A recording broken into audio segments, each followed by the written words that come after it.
आप देख रहे हैं दी आइकन न्यूज़। यूपी के अयोध्या स्थित आचार्य नरेंद्र कृषि एवं प्रौद्योगिकी विश्वविद्यालय के प्रसार निदेशालय एवं आत्मा पटना बिहार के संयुक्त तत्वाधान में 5 दिवसीय श्री अन्न मोटे अनाज उत्पादन पर संस्करण एवं विपणन पर कुलपति ब्रिजेंद्र सिंह के दिशा निर्देशन में प्रशिक्षण का प्रारंभ हुआ। प्रशिक्षण की मुख्य अतिथि अधिष्ठाता कृषि प्रोफेसर प्रतिभा सिंह ने बताया कि मोटे अनाज मानव जीवन के लिए लाभकारी अन्न है। मोटे अनाजों का उत्पादन करके किसान अपने जीवन को स्वस्थ निरोग के साथ साथ एक अच्छी आय का स्रोत बना सकते हैं। सामुदायिक महाविद्यालय की अध्यक्षता प्रोफेसर साधना सिंह ने मोटे अनाजों के विभिन्न उत्पाद बनाने के बारे में बताया एवं मानव में होने वाली विभिन्न बीमारियों से बचने के लिए श्री अन्न का उपयोग करने की सलाह दी। वरिष्ठ प्रसार अधिकारी डॉक्टर के एम सिंह ने श्री अन्न को समय से बुआई करने एवं उचित मात्रा में खाद व बीज प्रयोग करने की सलाह दी। अमेठी कृषि विज्ञान केंद्र के वरिष्ठ वैज्ञानिक एवं अध्यक्ष डॉक्टर आर के आनंद ने श्री अन्न मोटे अनाज के वर्गीकरण एवं उनके उत्पादन तकनीकी पर प्रकाश डाला।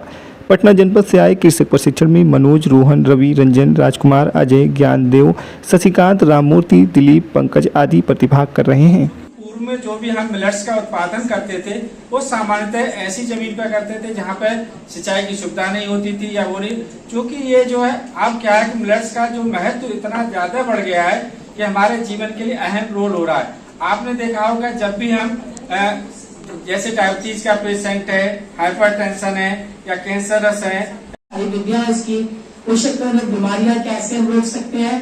और मेरे जो एग्रीकल्चर कॉलेज का जो फील्ड है हमारा, सब एग्रीकल्चर साइंटिस्ट जो एक फील्ड के होंगे, इसको उगाने से लेकर इसका कैसे हम इनको कीटनाशक दवाओं का बिना प्रयोग करें इसको कैसे सुरक्षित रख सकते हैं, कैसे हम हाई यील्ड ले सकते हैं, मतलब अधिक उत्पादकता ले सकते हैं।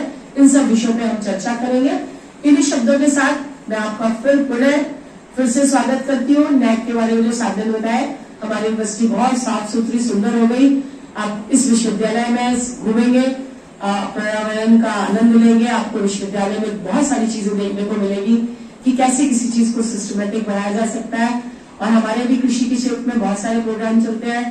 जैसे हम लोग बहुत सारे बीएससी ग्रेजुएट पैदा करते हैं जिनका काम ही ये होता है कि वो किसानों से संपर्क करके उनके अंदर एक जागरूकता अभियान चलाएं कि क्या चीजें उगानी चाहिए, कैसे उगानी चाहिए, कम लागत में कैसे ज्यादा कृषि कर सकते हैं। तो ये हमारे बीएससी के लड़कों का काम है। उसके बाद हम अगर हायर साइड पे जाते हैं तो एमएससी प्रोग्राम करते हैं, पीएचडी करते हैं, पूरा रिसर्च का करते हैं। इसके अलावा हम लोग, आपने सुना होगा बायोटेक्नोलॉजी, उसमें भी एक हम लोग 4 वर्षीय डिग्री का प्रोग्राम चालू किया है पिछले साल से, बीटेक बायोटेक्नोलॉजी कहते हैं। जैसे कि आपने हाइब्रिड के बारे में सुना होगा, इस तरह की कैसे हम लोग इसके उत्पाद लगा सकते हैं।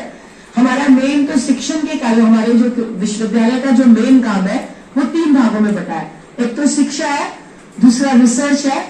जब आपने किसी को शिक्षित कर दिया, उसके बाद आपने रिसर्च की, कोई चीज भी नई वैरायटी लाई, वो अगर हमारे किसानों तक नहीं गई या हमने किसानों को नहीं बताया तो हमारे कृषि विश्वविद्यालय फेल है। तो हमारा तीसरा जो प्रमुख पार्ट है, जो भी हम लोग यहाँ पे खोज करते हैं, जो भी शिक्षा से जो चीज भी आती है, उसका तीसरा पार्ट यही है कि हमें उन्हें किसानों तक ले जाना है। अगर हमारे यूनिवर्सिटी की बीज, उनकी जो योजनाएं हैं या जो उनकी प्रक्रियाएं है, उसको अगर फार्मर्स पे हम लागू करा लेते हैं कि कैसे धान की बेलन लगानी है, कैसे मिलेट को उगाना है, उसका खेत कितना बड़ा होना चाहिए, क्या उसके डोजेज होने चाहिए, जब ये चीजें हम बता पाते हैं किसानों तक, तभी हमारे कृषि विश्वविद्यालय का महत्व है। इसी के साथ मैं आप लोग को फिर से स्वागत करती हूँ और अपनी वाणी को बढ़ाऊँ। इसका कारण ये है कि इनकी जो संरचना है, जो इसमें पोषक तत्व पाए जाते हैं, वो हमें तरह तरह की बीमारियों से हमारी बचाव करते हैं। जैसे आपने आज के समय में देखा होगा, जो जीवन शैली से जुड़ी हुई बहुत सारी बीमारियां जो हो रही हैं लोगों को, चाहे उसमें मधुमेह है, उच्च रक्तचाप है, मोटापा है, हृदय संबंधी रोग है, इसके अलावा बहुत सारे लोगों को कब्ज की समस्या रहती है।